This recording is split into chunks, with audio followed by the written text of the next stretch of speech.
คนไทยใหญ่ในรัชฉานทั้งสมัยนี้สมัยโบราณเชื่อถือสมเด็จพระนเรศวรมหาราชและคนยุคนี้เชื่อถือพระบาทสมเด็จพระเจ้าอยู่หัวภูมิพลอดุลยเดชและสมเด็จพระนางเจ้าสิริกิติ์พระบรมราชินีนาถของไทยแม้ปัจจุบันนี้เจ้าฟ้าของไทยใหญ่จะดับสูญวันนั้นมีขึ้นลงแต่หัวใจชาวไทยยังมั่นคงใต้ร่มพระบารมีองค์ราชันใจยังคงจงรักภักดีแม้นไม่มีพระองค์พ่อเจ้าอยู่หัวภูมิพลไม่เสื่อมคลายคนไทยใหญ่เนี่ยเชื่อถือพระเจ้าอยู่หัวเขาว่าพระเจ้าอยู่หัวเนี่ยเป็นคนที่มีบารมีสูงแล้วก็เป็นชาติชนชาติของไทยใหญ่ด้วยเป็นญาติพี่น้องกันมีสายเลือดด้วยอย่างเขาก็เชื่อถือ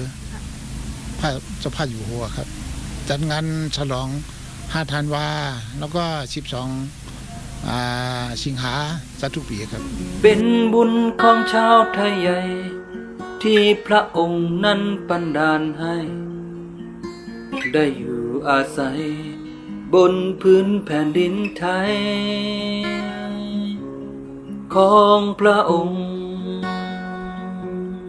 แต่ยิ่งเหมือนสุดๆกับคนไทยที่ไม่มีผิดเพี้ยนกันเลยสักน้อยโดยเฉพาะทุกวันที่12 สิงหาคมทรงเป็นที่รักและที่พึ่งพิงทั่วทุกถิ่นทั้งใกล้ไกลสำนึกถึงบุญคุณอันยิ่งใหญ่พ่อหลวงของไทยสถิตอยู่ในดวงใจของชาวไทยชั่วนิดนิรันดร์ไม่รู้วันข้างหน้าจะเป็นอย่างไรคุณความดีที่พระองค์มีให้พวกเราซาบซึ้งน้ำพระทัยชาวไทยใหญ่